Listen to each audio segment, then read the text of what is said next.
யோபுக்கு ஒரு பிரச்சனை வந்தது. அவர் பிரச்சனை வந்த பொழுது அந்த சூழ்நிலை தெய்வத்தை அவர் மறுதளிக்கவில்லை.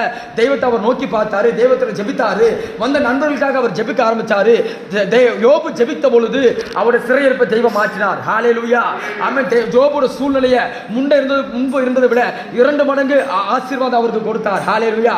அது போல தானே தெய்வம் உங்களுடைய வாழ்க்கையில் ஒரு சோதனை அனுமதித்தால், தெய்வம் உங்களுக்கு ஒரு விசுவாச சோதனை அனுமதித்தால், தெய்வத்தினால் உங்களுக்கு ஒரு காரியம் வந்தா அது நீங்க உண்மையாக ஜீவித்து நீ மேற்கொண்டு வந்தீங்கன்னா தெய்வம் உங்களை உயர்த்த ஒரு வல்லமை உள்ளவராக இருக்கிறார். ஹல்லேலூயா, ஆமென். ஒன்றுமில்லாத யோபுவை, பருக்கள் நிறைந்த யோபு, அதை கொட்டாங்குச்சி கொண்டு சொரண்டு அதை நாய் நக்குகிற அந்த சூழ்நிலை, அப்படிப்பட்ட இருந்த மனிதனை முன்பு இருந்ததை விட 2 மடங்கு ஆசீர்வாதத்தால் ஆசீர்வதித்தார். ஹல்லேலூயா.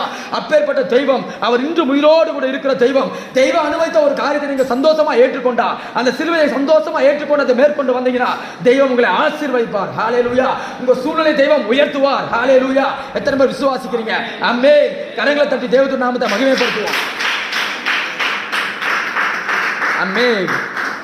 இங்க வசனம் சொல்லுகிறது,